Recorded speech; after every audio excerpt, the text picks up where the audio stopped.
তখন ভোর ৫টা, বৃষ্টি পড়ছিল। তোজোকে নিয়ে আমরা বেরিয়ে পড়লাম। সেদিন ছিল রোববার। দ্বিতীয় হুগলি সেতু বন্ধ হওয়ার কারণে আমাদের বাসটা কিন্তু ঘুরপথেই যাচ্ছিল। হ্যালো এভরিওয়ান, আশা করি তোমরা সবাই ভালো আছো, আমিও খুব ভালো আছি। ঝটপট ভিডিওটাকে লাইক করে চ্যানেলটাকে সাবস্ক্রাইব করে দিও। এই যে আমাদের তোজো সোনা তখন ঘুমোচ্ছে।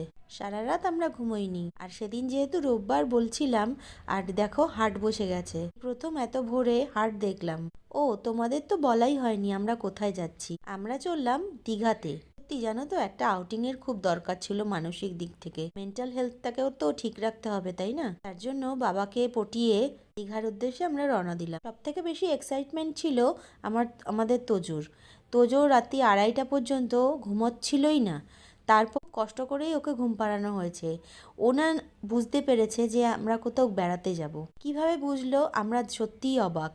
এতটুকু একটা বাচ্চা, 4 মাস 5 মাস বয়স, সে কি করে বুঝতে পারে? সত্যি আমরা হতবাক হয়ে যাই।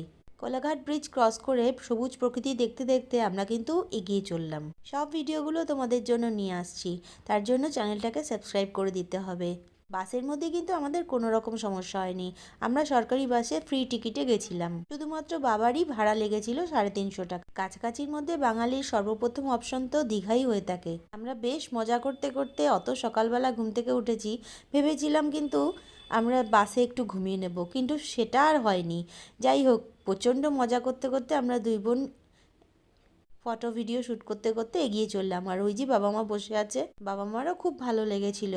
সত্যি বাসটা কিন্তু খুবই সুন্দর। বাসের পরিষেবাও আমরা খুব ভালো পেয়েছি। দীঘা সিরিজের সমস্ত ভিডিও তোমাদের কাছে নিয়ে আসবো। আজকের মতো এটুকুই, দেখা হচ্ছে নেক্সট ভিডিওতে। ও thanks for watching. Okay tata, bye, love you all. তাড়াতাড়ি চ্যানেলটা সাবস্ক্রাইব করে দাও।